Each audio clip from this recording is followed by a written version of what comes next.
আপনারা যারা তরুণ সমাজ, তরুণ নেতৃত্ব আপনারা জানেন, আমরা যারা আমিও কিন্তু বেশি আপনাদের সাথে সিনিয়র হব না। তো আমরা যারা রাজনীতির সাথে সম্পৃক্ত হয়েছি তারা মূলত একটা উদ্দেশ্য, একটা লক্ষ্যকে সামনে নিয়ে এই তরুণ সমাজ ঐক্যবদ্ধভাবেই আমরা 2024-এর একটা আন্দোলনের মাধ্যমে এই জাতীয় নাগরিক লাভ করছি এবং সারা বাংলাদেশব্যাপী তার কার্যক্রম চালিয়ে যাচ্ছে।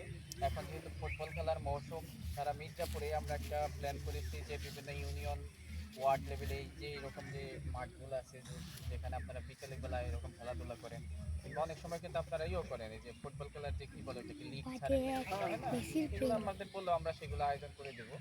তো সারা মির্জাপুর ব্যাপী আমরা এই কার্যক্রমগুলো করতেছি। তো সামাদ ভাইকে বলার পরে সাধারণত একটা মাঠের জন্য আমরা একটা ফুটবল উনি বলতেছি আমার এখানে দুইটা দেওয়া লাগবে, আমি দুইটাই নিয়ে আসছি, সমস্যা নাই।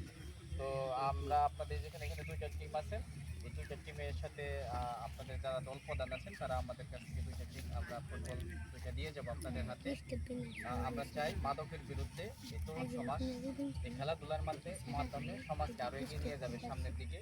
এবং জাতীয় নাগরিক পার্টি এনসিপির জন্য আপনারা দোয়া করবেন। মির্জাপুর আমরা ব্যাপক কর্মসূচি পালন করতেছি, বিভিন্ন স্কুল কলেজ মাদ্রাসায় গাছ বিতরণ থেকে শুরু করে এগুলো করতেছি।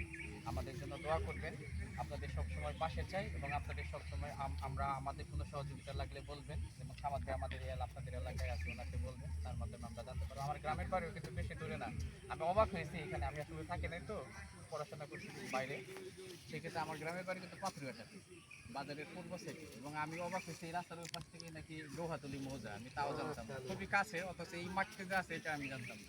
ধন্যবাদ আপনারা যে আমাকে সময় দিলেন 2 মিনিটের জন্য। ভাই কেউ আসেন, আপনাদের দুই দলের দুইজন আসেন।